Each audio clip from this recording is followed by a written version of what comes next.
வெண்முரசு. இமைக்கணம் 13. வாசிப்பது சந்தீப். இமைக்கணக் காட்டில் தன் முன் அமர்ந்திருந்த பீஷ்மரிடம் யாதவராகிய கிருஷ்ணன் செயலெனும் யோகத்தை விளக்கி இவ்வண்ணம் சொல்லத் தொடங்கினார். மூப்பையும் திறனையும் மறந்து, சலிப்பையும் விலக்கத்தையும் இழந்து, கைகட்டி விழிநிலைக்க அமர்ந்து அச்சொற்களை பீஷ்மர் கேட்டிருந்தார். பிதாமகரே, முன்பு சுலபை எனும் பேரறிவை அரச முனிவராகிய ஜனகரிடம் கேட்டாள். ஒவ்வொரு பொருளும் அப்பொருளின் நுண்கூறுகளில் திகழும் தனித்தன்மையினால் ஆனது என்று கணாத காசியப முனிவரால் வகுக்கப்பட்டுள்ளது. அத்தனித்தன்மைகளோ அறியப்படுவதனூடாக அமைபவை. ஆகவேதான் அறிமுறையை குறித்து அறிவே அறிவில் தலையாயதென்று அக்ஷபாத கௌதம முனிவர் வகுத்தார். அறிவையன்றி எதையும் அறியவியலாதென்றால் அறிவென்பது அறிதலெனும் நிகழ்வே என்றாகிறது அல்லவா? அறிபடுபவன் இல்லை என்றால் அறிதலே இல்லை என்பதனால் அறியப்படுவதெல்லாம் அறிபவனின் அறிநிலை என்று அன்றி வேறுபடி வகுக்க இயலும். அறிபவனுக்கேற்ப தன்னை காட்டும் இப்புணவியை அவ்வண்ணம் முடிவிலாது அறிவதனால் என்ன பயன்? ஒன்று பிறிதைக் காட்டும் பல்லாயிரம் ஆடிகளில் முகம் நோக்கி யார் தன்னை அறிந்து கொள்ள முடியும்? செயலெல்லாம் அறிதலே என்று சொல்கின்றன நூல்கள். செயல்பிற செயலென்று பெருகுமென்றால் செயல்புரிவோன் முடிவிலா அறியாமையில் சிக்கியிருக்கிறான் என்பதல்லவா மெய்? சுலபை ஜனகரிடம் இவ்வண்ணம் கேட்டாள். அரசே, ஒருபோதும் கரைக்கு வராத நாவாயில் பிறந்து வளர்ந்து இறக்கும் ஒருவன் இருந்தான். அவன் இப்புவி நிலையானதென்று அறிந்திருக்கவேயில்லை. இங்குள்ள ஒவ்வொன்றும் அலையடிப்பதென்றே நினைத்திருந்தான். அவன் மறைகையில் அந்தப் புவி எங்கு செல்கிறது? பிற கோடிப்பேர் அறிந்த புவியை ஆளும் தெய்வங்கள் அந்த அலைப்புவியில் எப்படி திகழ்கின்றன? அனைத்து விதைகளையும் முளைக்க வைக்கும் அணைப்பு கொண்டது இந்த மண். முளைக்காத விதைகள் காத்திருக்கின்றன. மானுட உள்ளத்தில் மூவிழைவுகள் இல்லை என்றான கணம் அமையலாகுமா? அவை ஐம்புலன்கள் மேல் அமையாத தருணமொன்றுண்டா? விழைவுகளும் புலன்களும் முடைந்தமைந்த சித்தமே நிலை கொள்ளாக் கடல். அரசே சொல்க, புயல் கொந்தளிக்கும் மரக்கிளையில் எப்பறவை வந்தமரும்? முன்பு உங்கள் மூதாதையான சுதிருதி தன் நகர் அமைந்த குன்றுக்குக் கீழே ஓடிய சிற்றோடை ஒன்றின் கரையில் அமர்ந்திருந்தார். அவர் ஊழ்கத்திலிருந்து விழித்தெழுந்தபோது ஓடை விளிம்பில் எழுந்து நின்றிருந்த நுரைக்குமிழி ஒன்றில் தன் நகரின் முழு தோற்றத்தைக் கண்டார். அன்றே அங்கிருந்தே காண்புகுந்தார். தாழியில் தன் முன் வந்த பாலைக் கண்டு முன்பு உங்கள் மூதாதையான மறு அதை வணங்கினார். அவர் முன் க்ஷீரை என்னும் தெய்வமாக எழுந்தது பால். அன்னையே, இத்தாழியின் வடிவை ஏன் கொண்டாய் என்று அவர் கேட்டார். அதற்கு முன் பசுவின் அகிடின் வடிவிலிருந்தேன். அதற்கு முன் அதன் குருதி வடிவில் என்று க்ஷீரை சொன்னாள். பெருவடிவில் வானிலிருக்கிறேன். எப்போதும் ஏதேனும் வடிவிலேயே இருக்கிறேன். வடிவில்லையேல் இன்மை என்றே இருப்பேன். நான் உன்னை அறிகையில் அறிவது இத்தாழியை அல்லவா என்று மறு கேட்டார். ஆம், கலமின்றி பாலை அறிய மானுடர்க்கு வழியே இல்லை என்றபின் க்ஷீரை மறைந்தாள். மறு அதுவரை கற்ற அனைத்தையும் துறந்து களிமகன் ஆனார். நுரைசூடிய கள் என்று வாழ்வை கொண்டாடலானார். முன்பு ஒரு காலத்தில் சிறுகுட்டையில் வாழ்ந்த ரஜதன் என்னும் மீன் மேலிருந்து குனிந்து தன்னை நோக்கிய முனிவரிடம் துயருடன் சொன்னது, நான் கலங்கிய நீரின் அலைகளால் சூழப்பட்டிருக்கிறேன். அதையே அருந்துகிறேன். அதையே நோக்குகிறேன். அதனால் மறைக்கப்பட்ட உலகையே காணும்படி அமைந்துள்ளது என் வாழ்க்கை. முனிவர் அதனிடம் சொன்னார், இனியவனே, உன் நீரை கலக்கிக் கொண்டிருப்பது நீயேதான். ரஜதன் திடுக்கிட்டு, நான் ஒரு கணமும் செதிலும் வாலும் ஓய முடியாது. நீரில் மூழ்கி இறப்பேன் என்றது. முனிவர், அவ்வண்ணமென்றால் நீ இந்த கலங்கலையே அடைந்தாக வேண்டும் என்று திரும்பிச் சென்றார். மானுடர் ஆற்றும் செயல்கள் பயனற்றவையே என்று நிறுவி இவ்வண்ணம் பேசிய சுலபையிடம் ஜனகர் சொன்னார், அறிவின் பொருட்டு எழுந்தவளே, செயல்கள் எதையும் செய்யாமலிருப்பதனால் எவரும் செயலற்ற நிலை அடைவதில்லை. செயலற்ற நிலை என்பது கடுந்தவத்தால் சென்றடைய வேண்டியது, மேலும் கடுந்தவத்தால் நிலை கொள்ள வேண்டியது. விரையும் படகின் அமர மையத்தில் நிற்பவன் துடுப்பிடுபவருக்கு நிகராகவே உடலுழைக்கிறான். மூலப்பேரியற்கையில் எழுந்த மூன்றியல்பின் முரண்களால் முதற்செயல் தோன்றியது என்று கபில முனிவரின் மெய்நூல் சொல்கிறது. முதற்செயலின் தொடர்ச்செயலே இப்புவி எனும் செயற்பெருக்கு. ஒவ்வொருவரும் அதற்குள்தான் வாழ்கிறார்கள். இங்கு செயலாற்றாத எதுவுமில்லை. புவிக்குமேல் விண்கோள்கள் சுழல்கின்றன. சிற்றெரும்பு துயில்வது இல்லை. செயலாற்றுவதன் பயன் என்னவென்று அவை அறிவதில்லை. செயலாற்றாதிருக்க இயலாதென்னும் நெறியாலேயே அவை செயலாற்றுகின்றன. எவரும் ஒரு கணப்பொழுதேனும் செயலற்ற நிலையில் இருக்கவியலாது. முக்குணம் தெளியா முதற்பொருள் செயலினூடாகவே தெளியும் புணவி என வளருமாற்றம் கொண்டது. அவியக்தம் என்றும் வியக்தம் என்றும் அதை அறிஞர் சொல்கிறார்கள். தெளியா பொருளுக்கும் தெளிபொருளுக்கும் நடுவே நிகழ்வதொன்றே. அதை செயல் என்றார் கபிலர். விவர்த்தம் எனும் அச்செயல் காலமற்றது. செயல்கள் என பெருக்குவது உயிர்களின் சித்தம். சித்தம் கடந்து செயலென்று அதை காண்பவர் தெளிபொருளில் தெளியாததை காணக்கூடும். செயல்கள் உடலால் மட்டும் ஆற்றப்படுவதில்லை. மூடிய பேழைக்குள் வைரம் ஒளி விளையாடிக் கொண்டிருக்கிறது. உடற்குடத்திற்குள் இதயம் புரவி என பாய்ந்து செல்கிறது. செயலை அஞ்சி செயலின்மையை விரும்பி ஐம்புலன்களை அடக்கி உள்ளத்தால் அனைத்தையும் இயற்றுபவனை பொய்யொழுக்கம் கொண்டவன் என்றே சொல்ல வேண்டும். நிழல் கண்டு காமம் கொள்ளினும் உவகையும் துயரும் நிகரே. அகன்றமைந்த பெருநகர் ஒன்றை நான் கண்டிருக்கிறேன். அதன் எல்லைகள் படைக்கலமேந்திய வீரர்களாலும் வழிநடத்தும் முரசுகளாலும் தொலைவை நோக்கும் ஒற்றர்களாலும் சூழப்பட்டுள்ளன. அவ்வட்டத்திற்குள் 1000 ஆலயங்களில் தெய்வங்களுக்கு ஓயாமல் பூசைகை நிகழ்கிறது. அதற்கும் அப்பால் உள்வளையத்தில் அறிஞர் அமர்ந்து பறவை கூட்டம் போல் ஓசையிட்டு சொல்லாடுகிறார்கள். அதற்கும் அப்பாலுள்ள வட்டத்தில் ஊழ்கத்தில் அமர்ந்திருக்கும் முனிவர்களைக் கண்டேன். தங்கள் உள்ளத்தை சொல்லின்மையாக்கி காலத்தை இனிய சுழி என்றாக்கி அவர்கள் அமர்ந்திருந்தனர். இளையவளே, அதற்கும் அப்பால் அமைந்த அறையில் மாறா புன்னகையுடன் முனிவர் ஒருவர் அமர்ந்திருந்தார். அவர் முற்றிலும் தனிமையில், முழுமையான செயலின்மையில், தன்னையும் தான் அறியாதவராக அமர்ந்திருந்தார். அலையோயாத பெருங்கடல் மேல் வாழ்பவன் நான் என்று ஒரு மாலுமி சொன்னான்.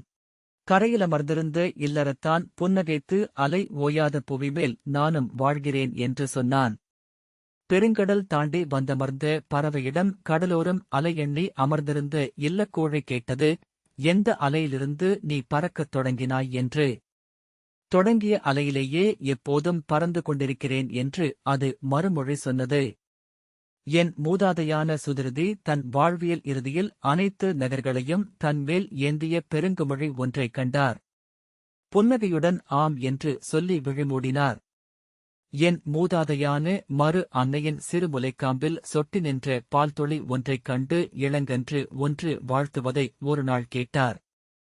பரம்பொருள் பள்ளி கொள்ள முடிவிலியென விரிந்தவளே, என் பசிக்கென துளிவடிவில் ஊறும் உன் பெருங்கனிவுக்கு அப்பால் பொருள் என ஒன்று கொண்டிருக்கிறாயா?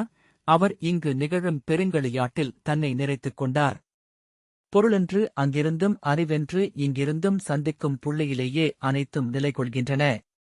நிகர்விசை கொண்ட இரு களிறுகளால் இழுக்கப்படும் படத்தின் மையம் அது.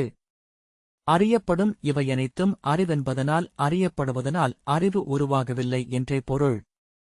அறிவன்றி இங்கு பிறிதேதுமில்லை. அறிவுக்குள் அறிவென்று அமைந்தவையே அனைத்தும். தனித்தன்மைகள் அறிதலினால் எழுகின்றன. அறிதலுக்கு அப்பால் பெரும்பொதுமையின் அமைதலும் அறிவே. அறியப்படாமையும் அறிய ஒண்ணாமையும் அறிவு கடந்தமையும் அறிவே. அறிவிலமர்ந்தவர் அறிவென அதையே கொள்வர். அறிபொருள் அறிவோன் அறிவு எனும் மும்மை எழுந்த நிலையில் அது நிலை கொள்கிறது. சுழற்சிக்கு நடுவே மையம் அசைவின்மை கொண்டிருக்கிறது. ஆழம் அலையின்மையால் இறுகியிருக்கிறது. அப்பாலிருப்பவனே அனைத்தையும் அறிபவனாகிறான். செயல்களுக்குள் செயலற்றிருப்பவனே செயலாற்ற வல்லவன். நிலமறைந்து பாயும் சிம்மத்தில், முகக்கை சுழற்றிப் பாயும் களிற்றில், சீரிப்படமெடுக்கும் நாகத்தில் எழுகிறது இப்புவியாளும் பெருவிசை. புறவியின் கால்களில், கழுகின் சிறகில், தவளையின் நாவில் வெளிப்படுகிறது. அது தெய்வங்களுக்குரியது. அதனால் ஆற்றப்படுகின்றன அனைத்து செயல்களும். அனைத்து அறங்களும் அதனால் நிலைநிறுத்தப்படுகின்றன. அவ்விசை உணரப்படுகையில் மானுடருக்குரியவையாகின்றது. காமம் சினம் விழைவு என சொல்கொள்கின்றது. அனைத்தையும் மறைக்கும் திரையாகின்றது. அனைத்தும் தானாகே தோன்றுவதனூடாக பிறிததையும் காட்டாதவையாகின்றது. ஐம்புலன்களையும் ஆளும் காமமும் சினமும் விழைவும் கால்களும் விழிகளும் அற்றவை. ஆணவமே அவற்றின் ஊர்தி. ஆணவத்தை வென்றவன் அம்மூன்றையும் ஆள்கிறான். காற்றிலா கருவறையில் நிலைகொள்ளும் சுடர் என அகம் கொண்டிருப்பான். அவன் காண்பவை துலங்கும். முன்பு இலங்கையின் தலைவனாகிய ராவணன் பெருவேள்வி ஒன்றை இயற்றினான். அதில் அவன் தன் செல்வங்கள் அனைத்தையும் ஆகுதியாக்கினான். தன் உறவை, துணையை அவி என அளித்தான். பின்னர் தன் தலைகளை ஒவ்வொன்றாக அறுத்து அனலோம்பினான். காமம், சினம், விழைவு எனும் 3 தலைகளை அளித்தான். மறுபக்கத்திலிருந்து கல்வி, புகழ், பற்று என்னும் 3 தலைகளை மீண்டும் வெட்டியிட்டான். பின்னர் ஆகூழ், போகூழ், அறம் என்னும் 3 தலைகளையும் வெட்டி அவியூட்டினான். வேள்வி முழுமை பெறாமை கண்டு திகைத்தபின் தன் 10வது தலையையும் வெட்டி எரிபலி அளித்தான். அந்தத் தலையே தன்னிலை. அது நீங்கிய பின்னரே வேள்வித்தீயில் அவனுக்குரிய தெய்வம் எழுந்தது. தன்னிலையை இழந்தவன் பாம்புகளைப் பிடாரன் என மும்முக விசையை ஆள்கிறான். காட்டறியின் நடுவே கரும்பாறையென நிலைகொள்கிறான். அனைத்துத் துயர்களையும் இடர்களையும் கனவிலெனக் கண்டு விழித்துக் கொள்கிறான். அனைத்தையும் சுவைத்த பின்னும் தனக்கென சுவையேதுமில்லாதிருக்கும் நாக்கு அவன். புதுச்சுவையை நாடுபவன். இனிமையில் முற்றிலுமாக திளைக்க அறிந்தவன். தன்னில்தான் இன்புறுபவன். அவன் தன்னில்தான் நிறைவு கொள்பவன். தன்னிலேதான் உவகையடைபவன். தானன்றி பிறிதிலானுக்கு செயலென்று ஏதுமில்லை. அவனே முடிவிலாது செயலாற்றுபவன். புடவியில் பிரம்மம் என உயிர்களில் அவன் உரைகிறான். பிறரை மட்டுமே எண்ணி அளிக்கையில், தன்னை மட்டுமே எண்ணி அன்பு கொள்கையில், இரண்டும் எண்ணாமல் அறம் புரிகையில் செயல் வேள்வி என்றாகிறது. அனைத்தையும் அவியாக்கும் வேள்வி. அனைத்து தெய்வங்களும் பேணப்படும் வேள்வி. வேள்வியல்லா செயலனைத்தும் வீணே. வேள்வியெண்ணம் அல்லாதவை உணவே அல்ல. செயலினூடாக செயலை கைவிடுக. செயல் நிறைவென்பது செயல் கடத்தலென்றாகுக. செயலில் எழும் அறிவும் செயல் மிச்சமே. எஞ்சாச் செயலே வீடு பேரளிக்கும் என்று அறிக. செய்யப்படாத செயல் துன்பத்தை அளிக்கிறது. செய்து முடித்த செயல் புதிய துன்பத்தை கொண்டு வருகிறது. செயலை அறியாமல் செயலாற்றுபவனே அத்துன்பத்தை தவிர்க்கிறான். முற்றிலும் நிகர்கொண்ட படையாழியே முழுவிசையில் சுழலும். தன்னை ஏந்தும் சுட்டுவிரல் அறியாதபடி இடையற்றிருக்கும்.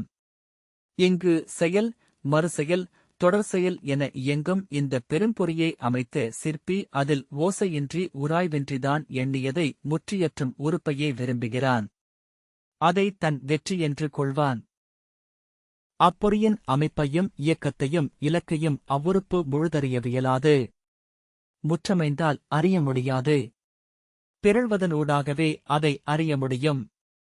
பிறழ்கையில் அது அமைந்திருக்கும் இடமே அதன் சிறை என்றாகும். அப்பொறியின் அனைத்து பிற உறுப்புகளாலும் அது உரசப்பட்டு அனல் கொள்ளும். அப்பொறியின் முழு எடையையும் தாங்கி உடைந்தெழியும். தன் பணியை முற்றியற்று அது அமையுமென்றால் அது அமைந்திருக்கும் இடமே முற்றிலும் உகந்ததென அறியும். அனைத்துறுப்புகளும் அதற்கு உதவுவதைக் காணும்.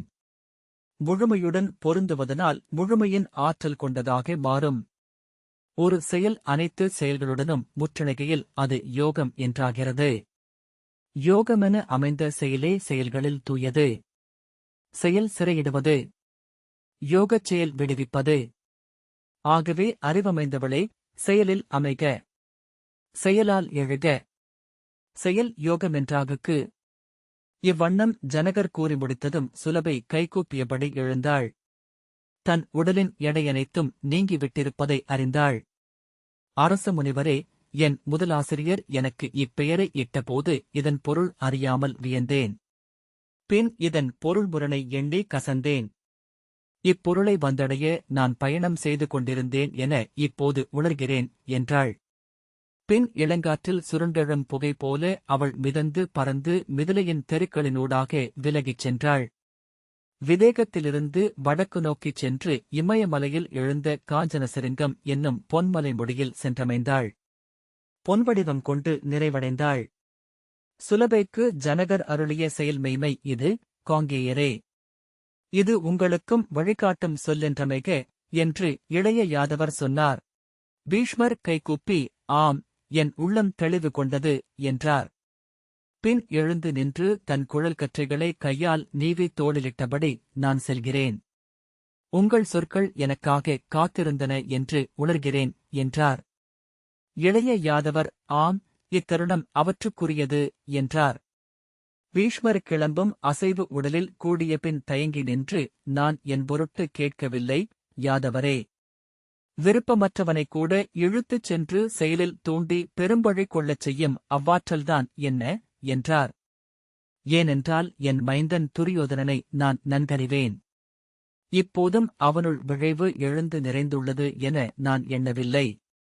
இளைய யாதவர் சத்வம், ரஜஸ், தமஸ் என்னும் 3 குணங்களில் விசை கொண்டது இரண்டாவதே. ரஜோகுணம் கொண்டவனே ராஜன் எனப்படுகிறான். அதுவே அனைத்துயிரையும் செலுத்தும் விசை. வெல்க, கொள்க, ஆள்க என அது ஆணையிடுகிறது. இங்கே செயலென்று சூழ்ந்திருப்பது அதுவே, என்றார். அம்மூன்று இயல்புகளும் நிகர்கொண்ட நிலையே மெய்மை என்று அறிந்துள்ளேன். என்னுள் எழும் ரஜோகுணத்தைத்தான் என்றும் அஞ்சிக் கொண்டிருக்கிறேன். என்னுள் இருந்து சத்வகுணத்தை எழுப்பி கடந்து செல்லவே முயல்கிறேன், என்றார் பீஷ்மர். காட்டரியை அணைக்கும் வழி என்ன, காங்கேயரே, என்றார் இளைய யாதவர். காட்டரியை உருவாக்குவது. உண்ணக் காடில்லாமலாகும்போது அதுவே அணையும், என்றார் பீஷ்மர். ரஜோகுணத்தை ரஜோகுணத்தால் வெல்லலாம். அதுவே உங்கள் வழி. வெல்வதற்கும் கொள்வதற்கும் ஆள்வதற்குமான விசையை அவற்றைக் கடப்பதற்கு என ஆக்கிக் கொள்க. ஆம், அதுவே என் வழியாகுக, என்றார் பீஷ்மர். நன்று, என்று சொல்லி இளைய யாதவரும் எழுந்தார். அவர்கள் குடிலின் வாயில் நோக்கி நடந்தனர். முதற்காலையின் குளிர்காற்று எழுந்து அவர்களின் ஆடைகளை அசையச் செய்தது. விடிவெள்ளியை நோக்கியபடி சில கணங்கள் பீஷ்மர் நின்றார். அவர் அருகே இளைய யாதவரும் நின்றார். இன்னும் நெடுந்தொலைவு செல்ல வேண்டியிருக்கிறது, இளைய யாதவரே, என்றார். ஆம், வடக்கு முகம் கொள்ள வேண்டியிருக்கிறது, என்றார் இளைய யாதவர். அகம் அதிர்ந்து பீஷ்மர் திரும்பி நோக்கினார். இருவர் விழிகளும் தொட்டுக்கொண்டன. பீஷ்மர் புன்னகைத்தார். ஸ்வேதவீரரே, மடியிலேறி விளையாட வரும் மைந்தர்களுக்கும் உங்களை கொல்ல வருபவர்களுக்கும் வேறுபாடில்லை என்னும் உளநிலை போரில் உங்களிடம் அமையட்டும், என்றார். பீஷ்மர் மேலும் புன்னகைத்த பின்னர் திரும்பி இருளில் நடந்து அகன்றார். இந்த வாசிப்பை கேட்டதற்கு நன்றி.